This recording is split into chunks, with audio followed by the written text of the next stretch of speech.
దేశంలో ఎక్కడా లేని విధంగా రైతాంగానికి రుణమాఫీ చేసి రైతు రుణం తీర్చుకున్న ఏకైక ప్రభుత్వం రేవంత్ రెడ్డి ప్రభుత్వమని రాష్ట్ర cooperative apex bank chairman Marineni Ravindra Rao తెలిపారు. వరంగల్ కలెక్టర్ సమావేశ మందిరంలో వ్యవసాయ శాఖ ఆధ్వర్యంలో రైతు రుణమాఫీ 2024 రెండవ విడత నిధులు విడుదల కార్యక్రమంలో ఆయన పాల్గొన్నారు.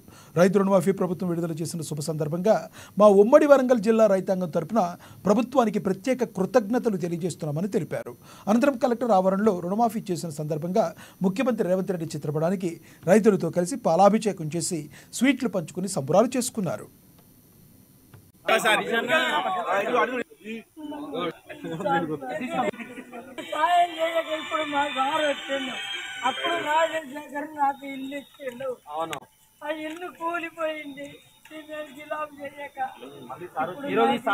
కాంగ్రెస్ పార్టీ ఆ రోజు వరంగల్ డిక్లరేషన్ ప్రకటించిన విధంగా రైతు రుణమాఫీ 2 లక్షల వరకు చేస్తున్న మాట నిలుపుకొని అసాధ్యమైన దాన్ని సుసాధ్యం చేస్తూ భారతదేశంలో ఎక్కడ లేని విధంగా ఒకటేసారి ఒకటే విడతలో ఇచ్చినటువంటి దాఖలా ఏ ప్రభుత్వంలో కూడా జరగలేదు.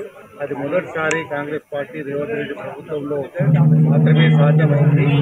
మొన్న 1 లక్ష రూపాయలతోటి ప్రారంభించి ఈ రోజున 1,50,000 ముందుకు నడుస్తూ ఆగస్టు 15 వరకు 2 లక్షలతోటి పూర్తి చేసుకునే దిశగా అడుగులేస్తూ ఒక్క రోజు కూడా గ్యాప్ లేకుండా ఇచ్చిన మాట నిలుపుకునే విధంగా ఆడిన మాట తప్పకుండా చేస్తున్నటువంటి తీరుకు రైతులందరూ కూడా ఈ రోజున వరంగల్ జిల్లాలో ఒక సంతోషాన్ని వ్యక్తం చేస్తున్నారు. కాంగ్రెస్ పార్టీ ఆ రోజు వరంగల్ డిక్లరేషన్ ప్రకటించిన విధంగా